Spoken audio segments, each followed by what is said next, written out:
Hello, everyone. Good afternoon. It's nice to see you all here this afternoon. Thank you for coming. I'm Liz Martin. I'm Vice President of the Board of the Hourglass, and I'm here today on behalf of Leah Zeckman, our Executive Director. So thank you for coming.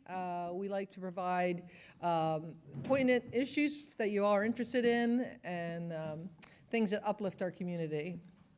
So for those of us that have lived and worked in Lancaster for a number of years, sometimes we take for granted all the systems and the functions that are in place that help keep our county running smoothly.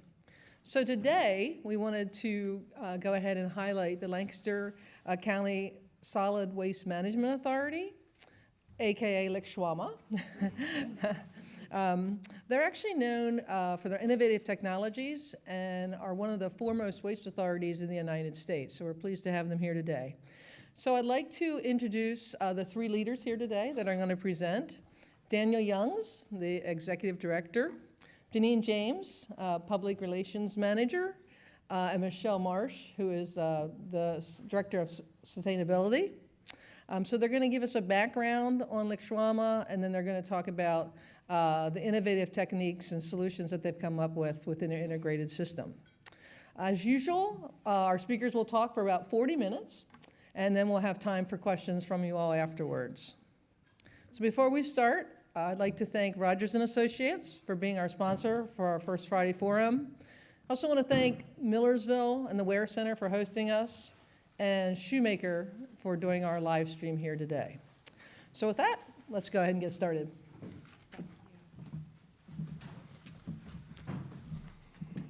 All right.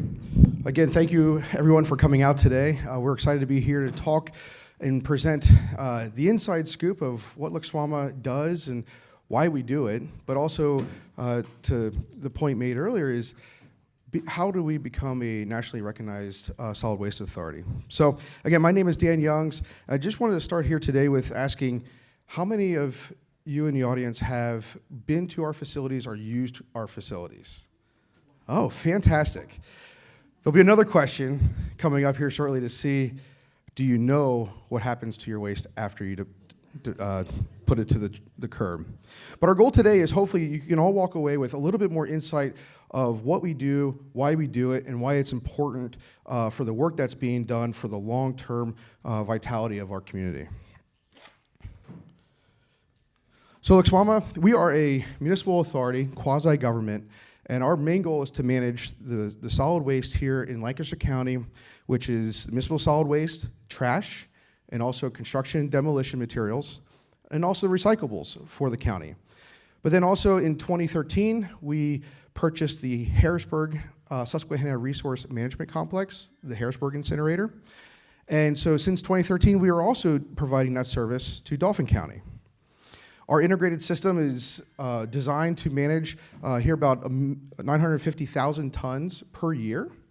We've exceeded that number on occasion, but we do have a very robust system that adds a lot of resiliency to be able to ensure we can manage this process through and through and year over year.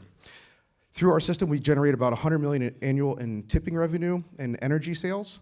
So one of the unique things about our integrated system is we have waste-to-energy technology, and we'll touch more on that. But that alone provides about 20% of our revenue, helping to offset disposal fees otherwise. No tax money is levied to support our system, so we're an enterprise fund. You cross our scales, the haulers come across, and they pay for the service that they are utilizing. So no tax money is utilized for that process. But one of the things I wanted to highlight here is what are the founding principles that we operate on and balance day in, day out? Because it's easy to say, well, you're making revenue or you're doing these other projects, but there's a reason, and we do that so much in a balance. So there's 6 core principles that we float on every decision we make, and that is to balance financial strength. We need strong financials to operate this facility in the long term. Organizational culture, our people drive our organization. Environmental excellence, without that's the foundation of what we do, especially at our landfills and our facilities, is ensure environmental excellence. Customer and community service. First and foremost, we are here to serve. That is our calling. We are here to serve and provide this service, this utility to the community. Risk management. This is a newer one that's come into the fold, and I'll share a little bit more why, but there is a lot of components in the sophisticated system, and if we don't manage the risk and the exposure, we'll challenge our resiliency, we'll challenge the vitality of the system, whether there be a fire incident or some other component that would take our facility offline. And then lastly, innovation. This has been running through our DNA since our formation in 1954, but we've always done things a little bit different. Not just what is easy, but doing what is right. The last thing to note too is that this facility, or this construct, is one that is very unique across the nation. Not just highly regarded, but it is very unique. And because we have different technologies in place, in addition to a landfill, most communities will just have a landfill. But land space is becoming very tight. So back in 1991, Lancaster County Solid Waste went forward and instituted the waste-to-energy facility in Bainbridge. That alone provides significant attributes to all 6 of these core principles, and we'll touch more on that later. But just wanted to highlight here as we dive in how unique this system is. As the room here shows, a lot of you have utilized one of our facilities, but our 4 facilities, 3 of them are in Lancaster County. And then as mentioned, in 1991, the Lancaster Waste Energy Facility came online. And then in 2013, we purchased the Harrisburg incinerator, which the Harrisburg incinerator is the oldest commercial scaled incinerator in the country. But it's gone through many retrofits. So it is very efficient, runs very well, and runs very clean. So our leadership structure, we have 9-member board of directors that serve 5-year staggered terms. These are folks from in the community, some of the faces you might know. But then also internally, we have a leadership team built out by myself, Alexander Henderson, Richard Bennett, Michelle Marsh here today, Nicole Roy, Nick Core, and Michael Devaney. And as you can see, those 6 core principles, we have voices at the table to support and advocate for those 6 core principles. Again, making sure we balance our approach. So the question, does anybody know what happens with their trash after it goes to the curb?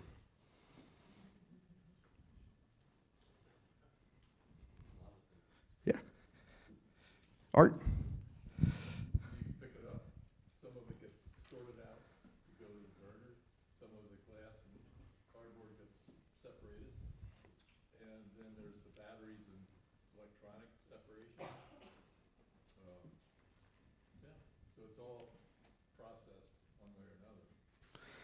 You hit, I would say, 80% of it right on the money.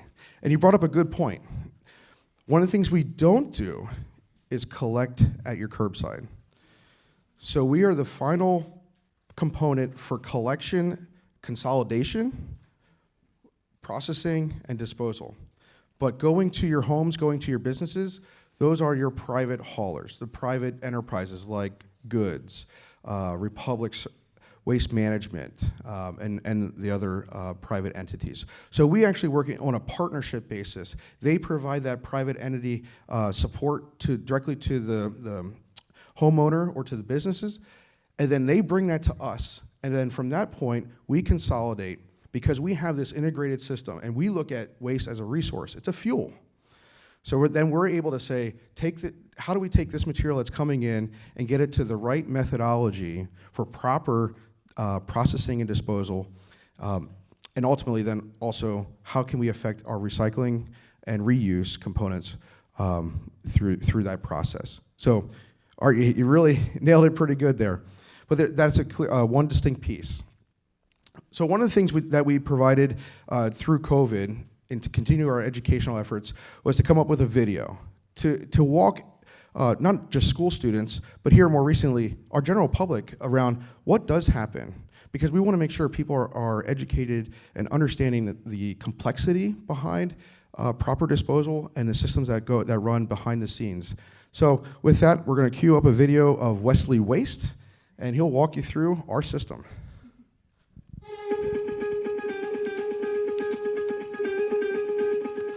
Have you ever wondered what happens to your household garbage after it leaves the curb? Your trash takes an interesting journey that very few people get to see. It travels many miles and to several locations before it reaches its final resting place. Along the way, it transforms and provides value and benefits to our community. Hi, I'm Wesley, and I'm your municipal solid waste. You may think my life is over when you take me out, but it's just the beginning of my adventure.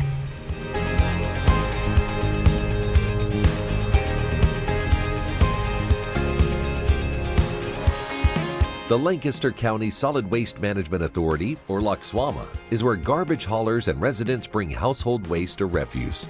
In fact, more than 430 trash trucks dump their loads at the transfer station complex each day. The facility is permitted to receive 2,200 tons of garbage daily.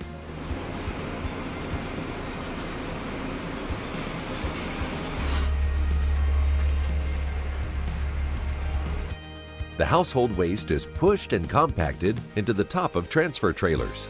The transfer trailers are driven to the Lancaster Waste-to-Energy facility in Bainbridge. I'm lucky, because for my friends in other areas of the state and country, my adventure would almost be over. They are taken directly to the landfill, where they are buried and rot, producing methane, a greenhouse gas. Yuck! I get to become very powerful, because LCSWMA sees my potential and value. LCSWMA transfer trailers and local garbage trucks dump their loads into a massive storage pit. The pit extends 55 feet below ground level. The pile reaches 55 feet high and is nearly 115 feet wide. It holds up to 9,000 tons of waste. But this isn't just waste. This is actually fuel that is used to keep 3 boilers running around the clock 7 days a week. Hey, there's Terrence Trash from Quarryville and Gabrielle Garbage from Elizabethtown. It's great to see so many friends from across Lancaster County.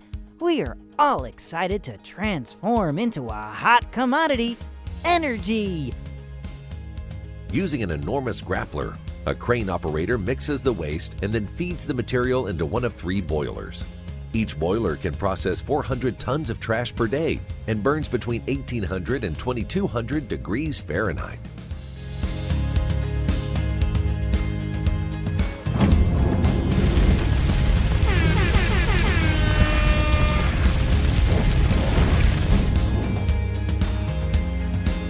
During the approximate 1-hour combustion process for the waste, water tubes surrounding each boiler generate steam. The steam is piped to a turbine that is connected to a generator with a 36 megawatt capacity.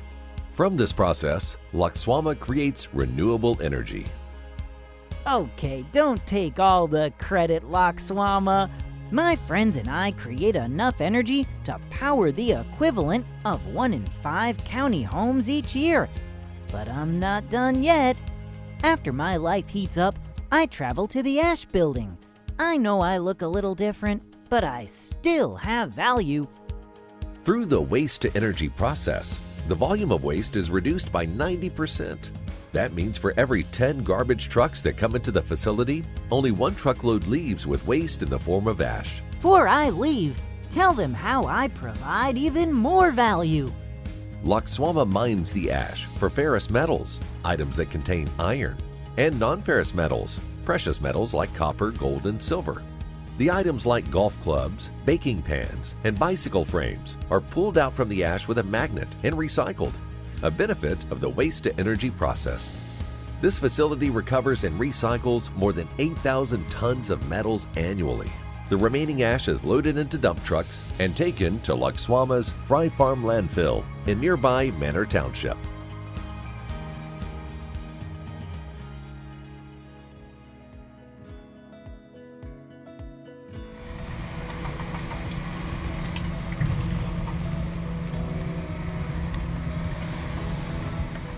Wow, what a great workout!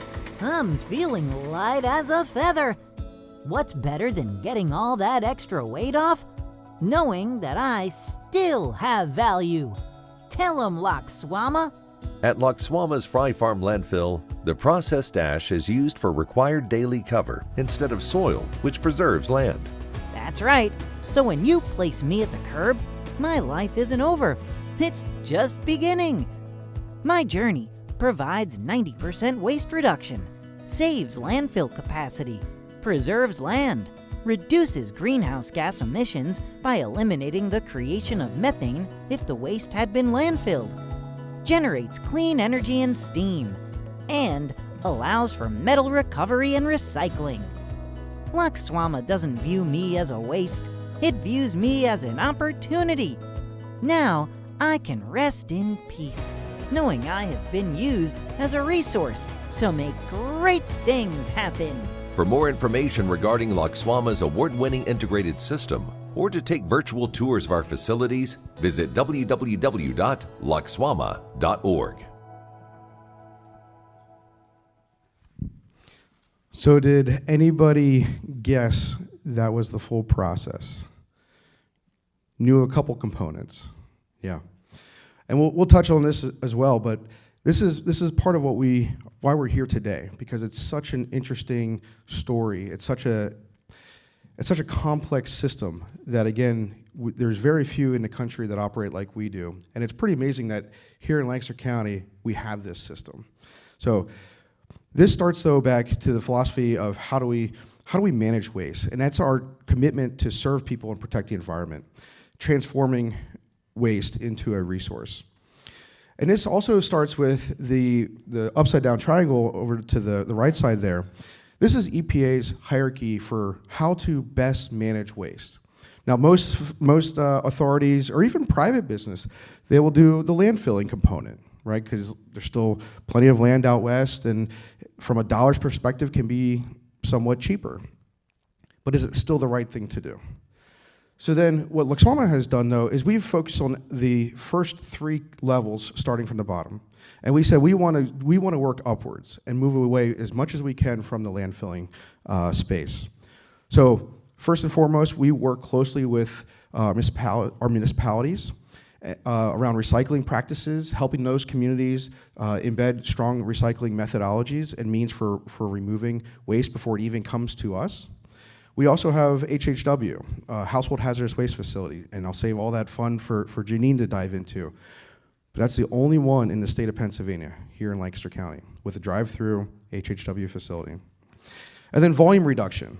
That's where we have the waste energy come into play, and that provides a huge benefit to eliminating just down to only 8% going into the landfill. So this is a remarkable system for that reason, able to accomplish those ratios. So with that, I'm going to turn it over to Janine and dive a little bit more into our system. Thank you, Dan. So I just want to highlight really quickly about the community that you're a part of. So I'm a transplant to Lancaster County. So I didn't know when I was moving here for work how exceptional we are. And one of the ways that we're exceptional is our countywide recycling program. So we have 44 municipalities that participate in curbside collection of recycling. And then we have drop-off locations at each of our facilities for free drop-off. Now, I'm gonna ask you another question because you're participating in this conversation. Does anyone know the Big Four? Do you know the Big Four? If I called on you, you would know the 4 things that you're supposed to recycle. You can raise your hand. I won't actually call your bluff if you're lying, but you can raise your hand if you know the Big Four: the corrugated cardboard, plastic bottles with a neck, or jugs with a neck, our glass bottles as well, and our cans for food and things like that. So, in case you forgot, we have our resources on recyclerightlancaster.com, and then we also have them on those recycling drop-offs as well. So just in case you forget, or you think you want to throw a gum wrapper in there, that's not a part of the Big Four for you to utilize it. And another thing, just really quickly, that makes us remarkable is 49% of what we recycle, 49%. And that is significantly higher than the US average of 32%.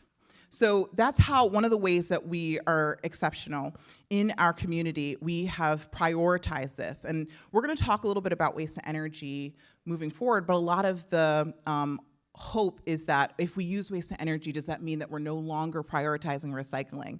And as this community that has 2 waste to energy facilities, you see that number is quite high, and our hope is that it rises each year. And next we have our household hazardous waste facility. This is one of my favorite things that we offer. This is free to all folks in Lancaster County. And so if you have old tech, like a laptop that's no longer working or a cell phone and you want to upgrade, and instead of throwing it in the trash, which is incredibly dangerous because of the lithium-ion batteries that are within them that can cause a spark when they're damaged, and there have been fires, damages to homes, damages to properties, and there have been fires at our facilities that we've managed safely, but this is a great risk and danger of throwing lithium-ion batteries away, and most of our modern tech is using it, including little button batteries and your key fobs and things like that. And if you can't remove those batteries, you don't want to go through all of that, you can bring it to our household hazardous waste facilities. You can drive through, as Dan mentioned. We serve about 44,635 visitors. That's how many we served in 2023. Those numbers are still coming in for 2024. We collected a total of 1,013 tons of material, and out of that, 537 tons were electronics. And so once again, as you think about reducing and reusing what you have, you don't need the latest thing if your thing is still working.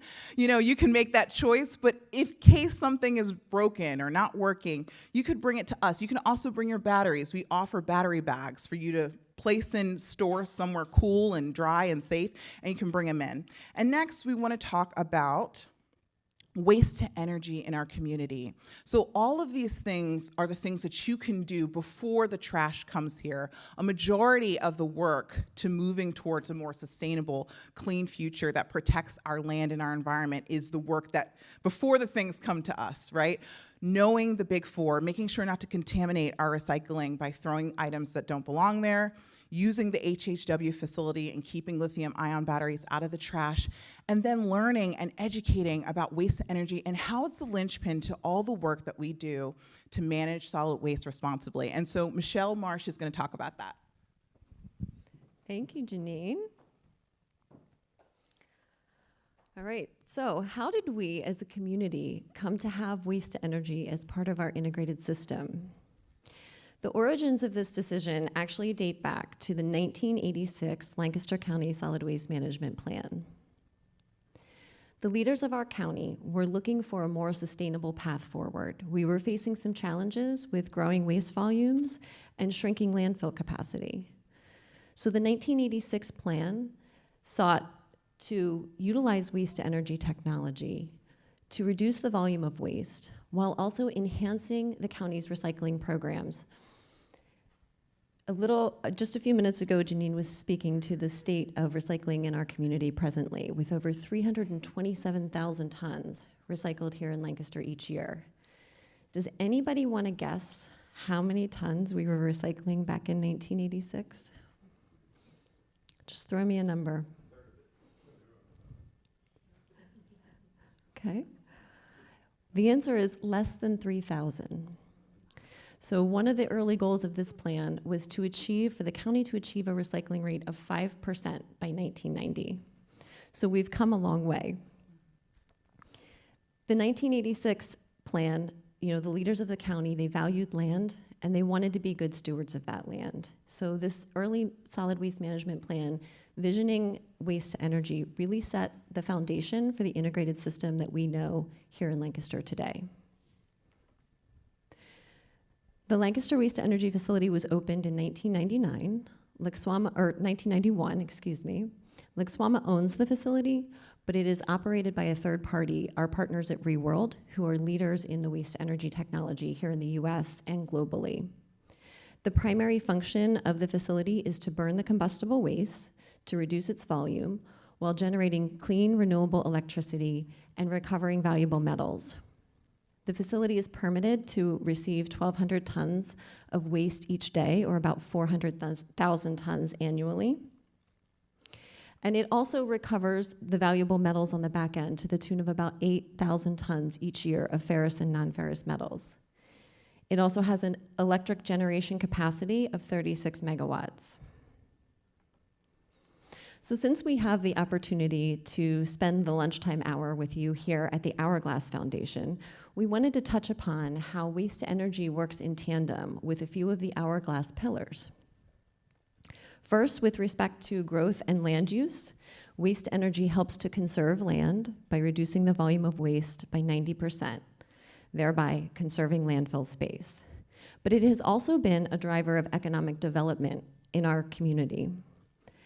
Purdue Agribusiness invested more than $60 million to build their soybean crush facility next to our waste-to-energy facility in Lancaster so that they could tie into our facility to utilize steam and process water.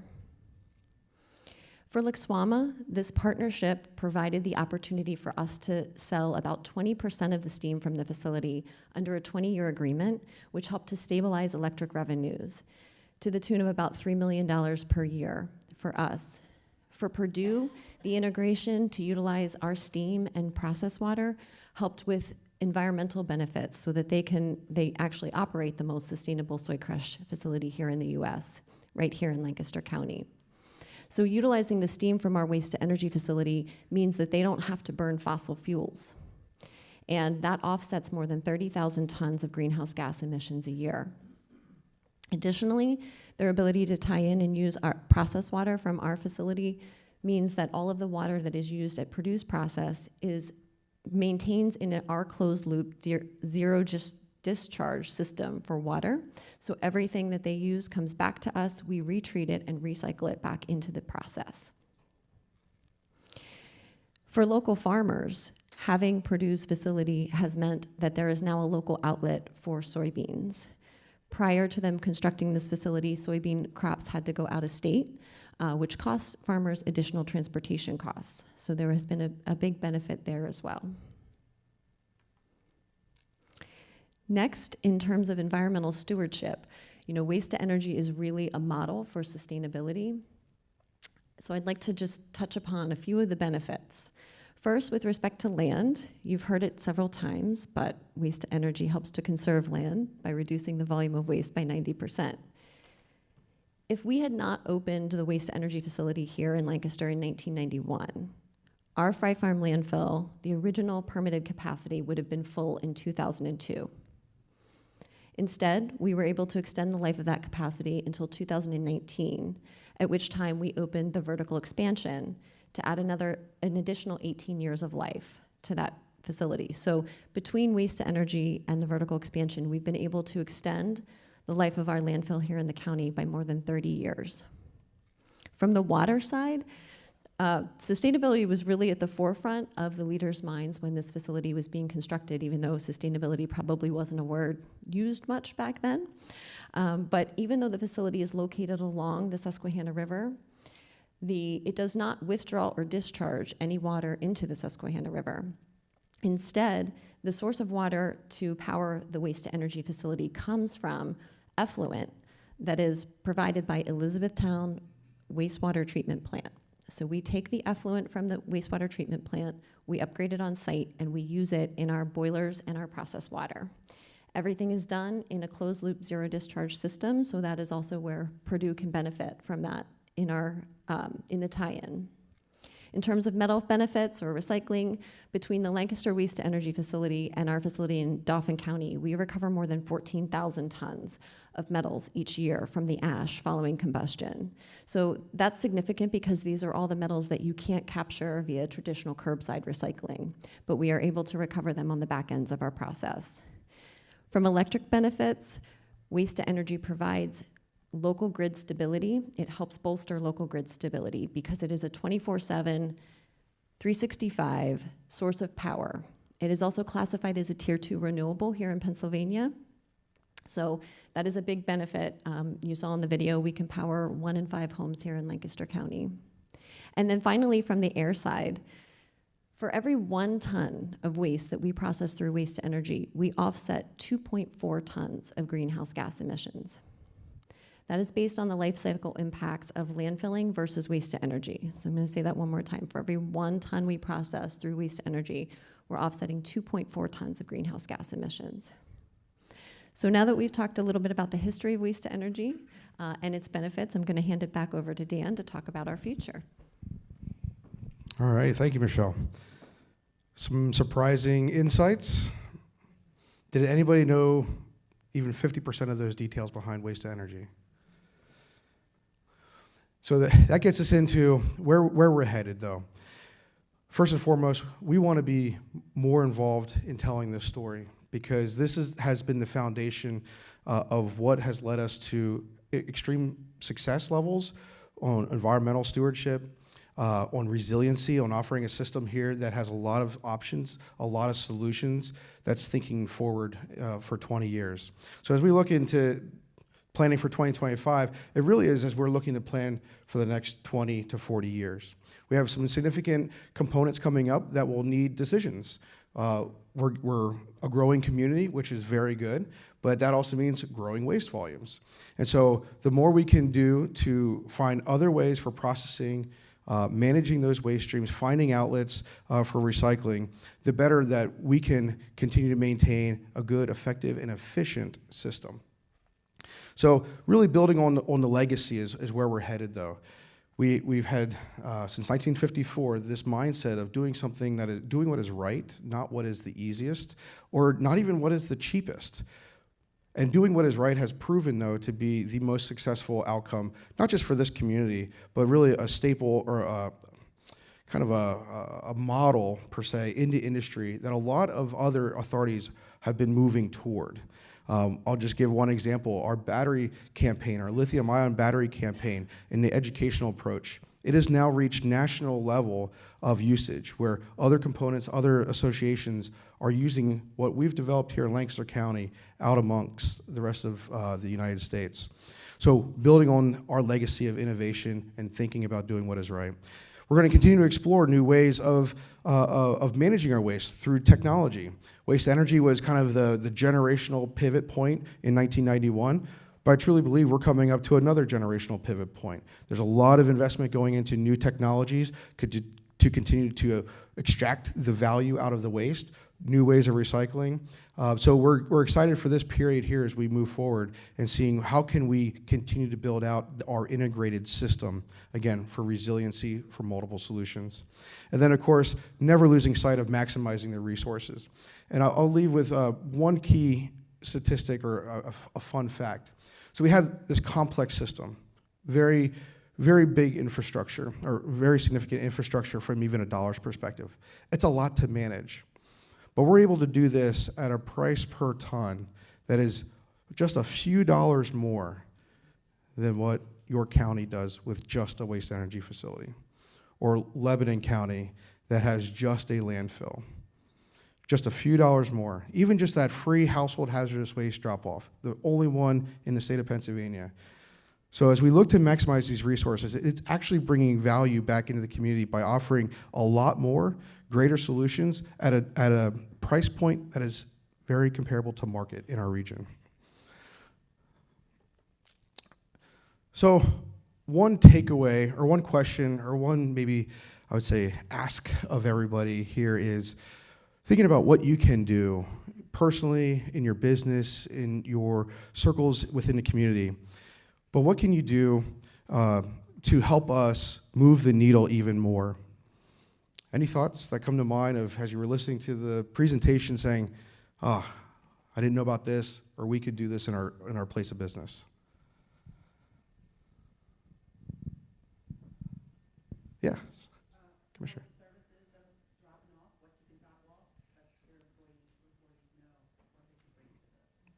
Absolutely.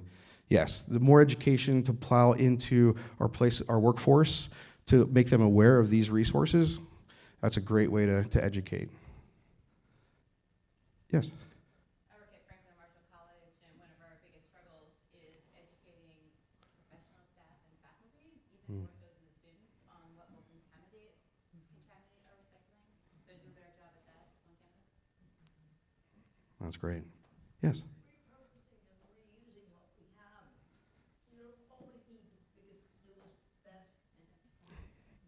Absolutely. I think my mother is still using the same Cool Whip dish from when I was living at home.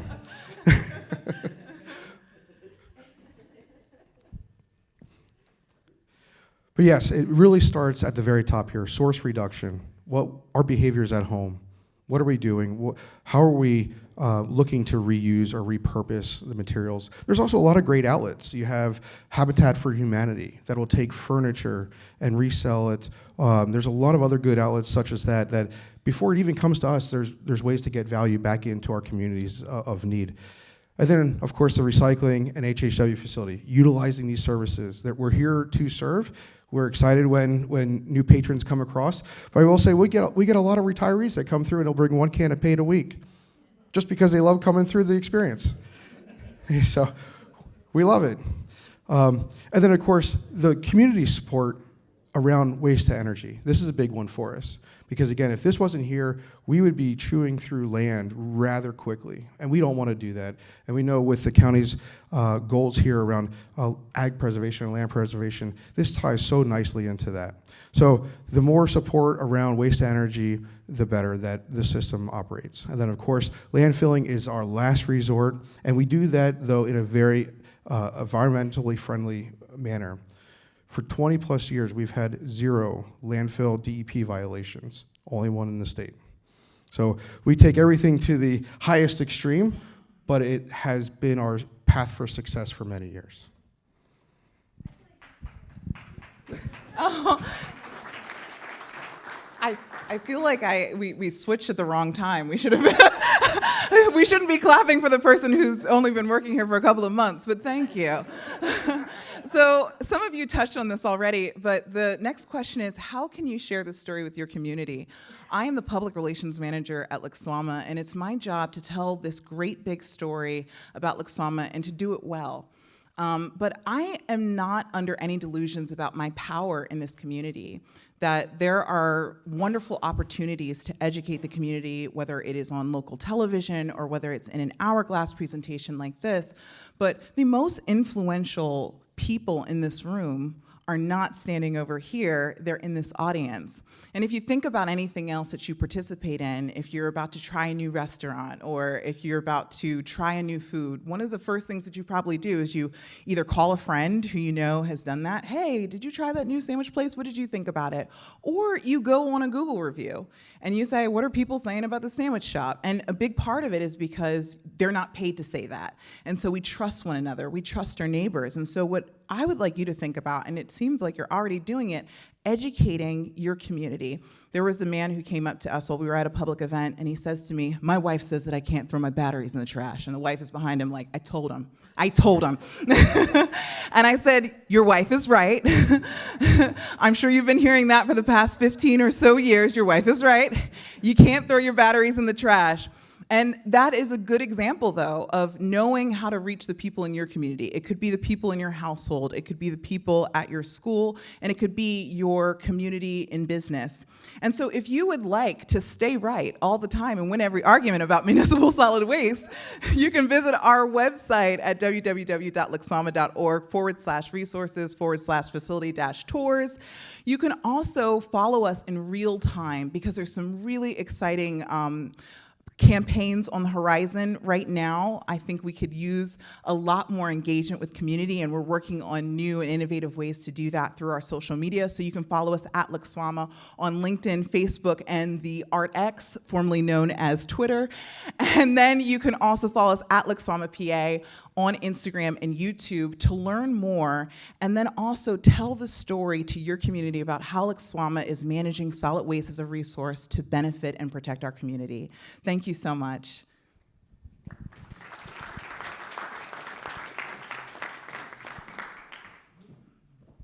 Okay, we'll have some time for questions. Who would like to ask a question? Okay. Just say your name, please, first, and then your question. My name is Dan Cooper. The question I have is, what have you done within the school system to go around to talk to kids? If kids get into this and get enthused, and they go home and they say things, and the parents suddenly become more aware. Yeah. So we have a lot of resources. Right now, we have been doing some school tours. We do have a small but mighty staff. So we do our best to provide these resources through the videos that you've seen. We have our virtual tours, and we also have a lot of, especially recycling guides, that are formulated to be used in classrooms. So we've done a lot of education in tours. We participate in different events, community events, to kind of get even more engagement instead of just doing one event at a time, because eventually you have to say no to some schools. We try to reach them in larger groups as much as possible. And then there's also the opportunity to work with homeschool organizations and send them, tools and resources. And so any organization can go to our website, click resources, and source information about all of these pieces. But we are also looking at doing public tours in 2026 where folks can safely visit our site and engage with a lot of this material. Question about the renewable natural gas or side of things. You incinerate a lot of the waste that then comes into ash. How much does that, say, then reduce the, say, production of methane? And then how does that change the feasibility of doing a renewable natural gas project? It's a really good question. Yeah, as you saw when Dan was presenting that information, we don't, our landfill percentage at 8%, a lot of that is your more inert wastes. So our ash, our construction demolition waste that has to be landfilled. We do have steady landfill gas generation. It is on the small side comparative to other landfills. So we wouldn't be a candidate for a huge RNG project. Right now, what we have is landfill gas to energy. We've had that in place since 2005, where we take the methane, we capture it, and we produce renewable electricity in the form of landfill gas to energy. We have explored renewable natural gas projects, and that is something, again, it really depends on the appetite for the price point and the volume of gas that we have. So some folks say, we've heard from a few, the price, the volumes 1,000 SCFM and above is really kind of where they look to do RNG versus landfill gas to energy. We're not there, we're below 1,000 SCFM. But it remains as a possibility for us in the future if it makes economic sense to do so. Okay. Yeah, I have a comment and a question. The comment I have, I've been taking my trash to you guys for the last probably 5 years, 6 years, and you guys have a culture of great people there. I mean, I haven't seen many people that excited about trash. And it's just so many people are happy when I go in there. It feels really cool to go there. So you guys are doing a great job there. Thank you. But I have probably a dumb question, but There are no dumb questions. Well, when I brought trash in there before, and just recently, I think over the last 2 years, you guys have said you need to have a tarp covering. And why is that? Why do you have to have a tarp cover? No, it's a great question. So with our permit, it does require that trash haulers tarp their beds or their boxes. And really, that is just to prevent the flow coming out as they're traveling down the road. And we've all kind of been behind somebody or seen the hunks of trash flying out. And we wanted to take a stronger stance on that to, again, change community behavior and help our community be better in these standards. So one of the things we did was put a fee on if they came across without a tarp. We would charge a penalty. And that penalty, though, we would reinvest back into the communities. So all those dollars, which has actually seen great success. Significant reduction in untarped loads, so we're getting better compliance. We're seeing cleaner streets, in theory. But then also those dollars from those penalties are reinvested back into communities, whether that's cleanup programs or partnerships with other organizations doing environmental work. Thank you for all that you do. Janine, I think you mentioned that 44 of the county's municipalities participate in these programs. I'm just wondering, are there efforts underway to bring the other 16, I assume the more rural, more sparsely populated municipalities into the fold? And what can we do if we live in one of those municipalities to get them to participate? I'll just kick it off in saying that we do support our municipalities with education and providing resources to help them to do a lot of their municipal solid waste services, from educating about recycling. We have a recycling coordinator who supports those municipalities. And then I'll let Michelle talk about the second half of the question. Yeah, and a piece of that is around what communities are mandated to recycle and what communities are not under Act 101. So, you know, your more rural communities, it's based on population and population density. So we do support all 60 municipalities with their questions to try to get recycling programs and so forth. The economics are harder in rural communities because it's just more difficult when you think about the private hauler going to collect. There's not as many. That's, you know, a big piece of it. So it's more expensive, and it can be more challenging in your rural communities because you don't have the population density to do those collection routes efficiently. But that's where the public drop-offs come in and other things. So all of the communities do have access to recycling drop-off. They just might not have access to curbside collection. And at each of our facilities, there is a 24-hour recycling drop-off option. So you can come anytime of the day or night.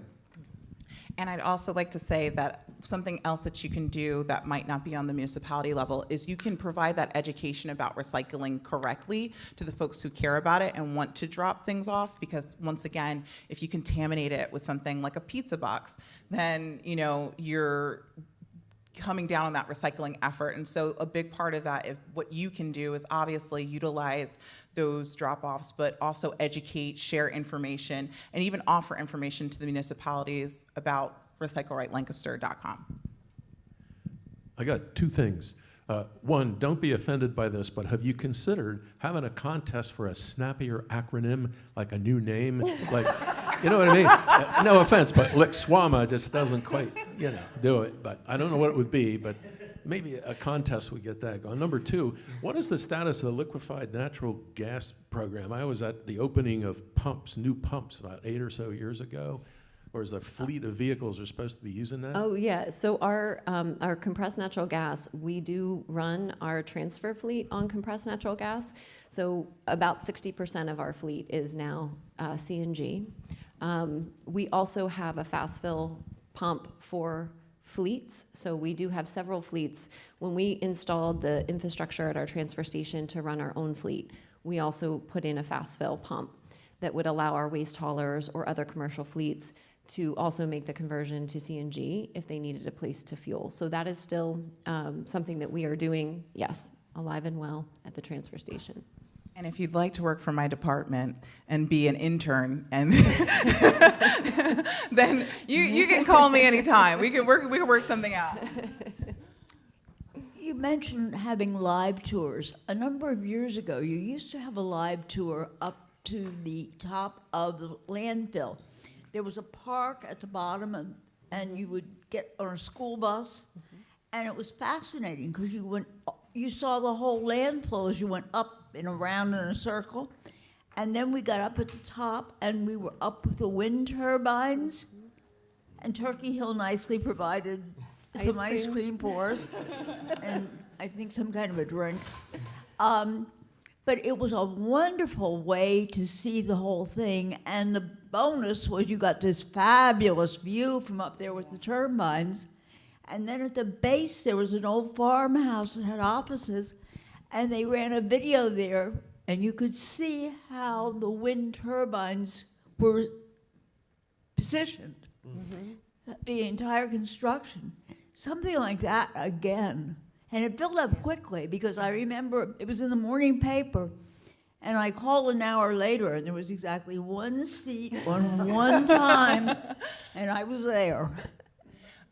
So we are using technology to, you know, especially during COVID, when there are a lot of times where we still wanted to have that education and those tours. I wanted to reach even more folks with those virtual tours, because you can hit, instead of the one seat, the one, you know, opportunity to view it, you can use those virtual tours. However, we want to be a good use of our stewardship of our time and of our resources, and so a big part of that is seeing how can we maximize opportunities to engage as many people as possible, and so we're always looking for opportunities to do so.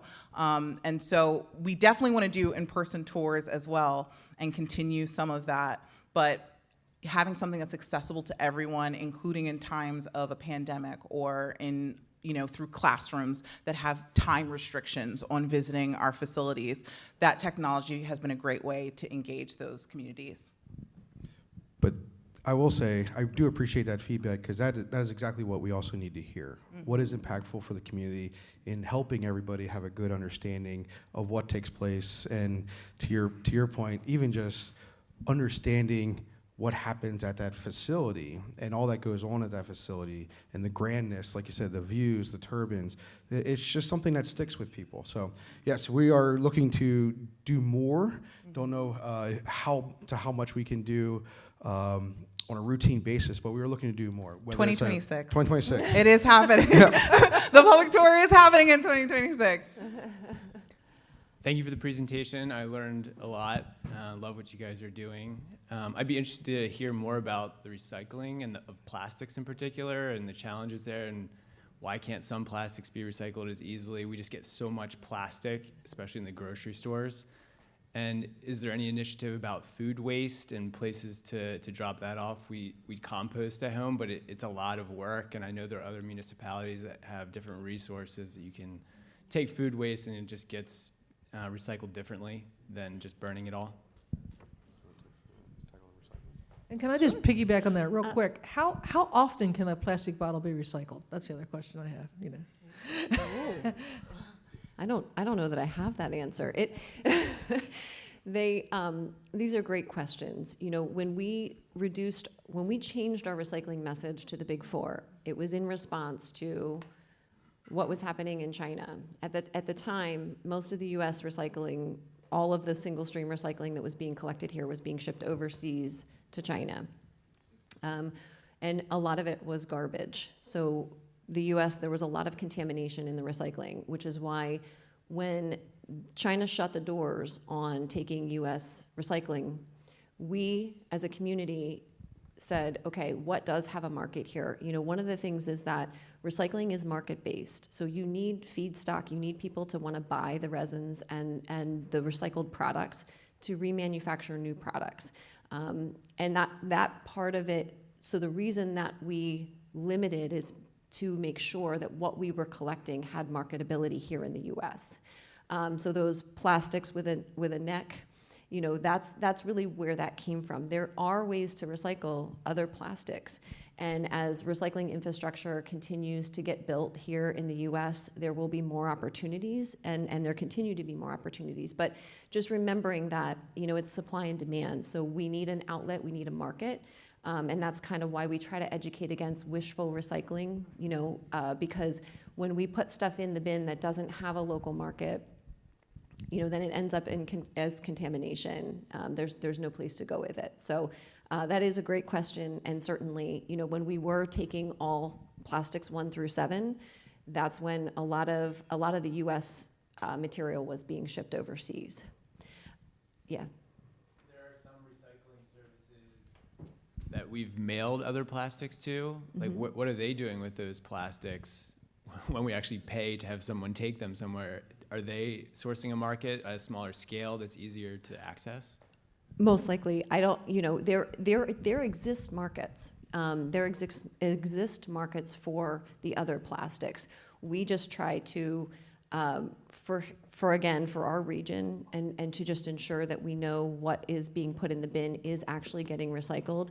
That's why we pulled it back to what the markets were asking for, what was the most profitable at the time, and what they could get rid of, because during that time frame, also, plastic bales were sitting for months and months and months on end with no place to go.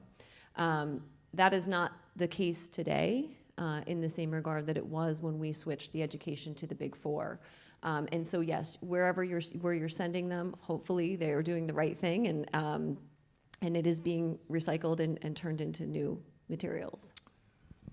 And just to add on to that, we use a third party for our recyclable processing. So while we are a collection location, we transport it out, and then a third party is the processor. So a lot of it also depends on what markets they're able to procure, and they'll tell us, here are the stable markets or not stable. For instance, the pizza box example. Just this week, there was an article from the Midwest where another recycler processing facility is now taking pizza boxes. Our processor here does not still take those. So that's been a challenge too, just the mixed messaging. Go county to county, and there'll be different qualifications. And again, a lot will just depend on what outlets have been procured or what they're willing to take and then have to segregate after the fact or get penalized for sending dirty materials. So there's a lot in play. And then with the food waste piece, that is, again, something when we talk about renewable projects and digesters, those are all on the table that we're looking at, but it does present a challenge from economics. So San Francisco, some of the big or the larger cities, they're able to do it successfully because they have scale, they have the volume. But to be able to transport, locate, and move all that food waste around, and then have a digester that all makes economic sense, that's where the disparity is so large right now. So it's something that's closely on our radar. We know we're hopeful there's going to be solutions in the future, but we also don't want to necessarily get ahead of ourselves and then have this huge financial burden on the community to make up for something that really doesn't move the needle. Mr. Artman, I don't think you do enough advertising about how good a job you do, because the difference, maybe you can explain the difference of what we were charged here in Lancaster County versus what people in Dauphin County are charged, and why. And the second question is, you don't burn tires, and why is that? So I'll take the first one, and I'll hand the entire one off to Michelle.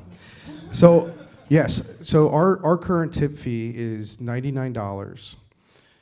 The average household produces about 1 ton of waste a year. So for $99 a year, we have this system that has a lot of environmental benefits, community benefits. As Art mentioned, Dauphin County, up there, their tip fee is about, so it depends on the location and where it's coming from, but anywhere up to $240. And again, a lot of it just becomes a question of what's that system entail. But then if we look to the other neighboring counties that don't have, like, I'll just use, for example, York County, they have just an incinerator, and they charge $83. So, but here's the big piece with why LCSWMA's resiliency is key. If York County's solid waste incinerator would go down, they don't have an outlet. They don't have a landfill. LCSWMA has resiliency. We have the Harrisburg incinerator. We have the landfill. So if something were to happen, our community is not in dire straits overnight. So that's one thing that's been really remarkable, what the leadership has created over the past 3-4 decades to build a system of resiliency. And that's something we're going to continue to look at, because we'll still face new challenges.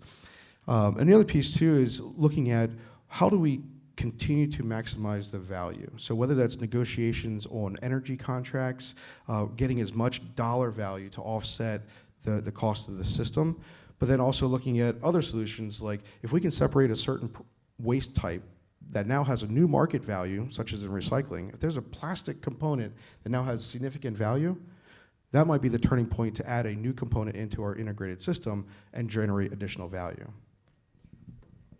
Okay, that'll be all the questions for now, but feel free, they'll hang around afterwards a little bit. If you have a question, feel free to go up and see them. Thank you so much. Let's give them another hand. I think they did a wonderful job. Well, thank you.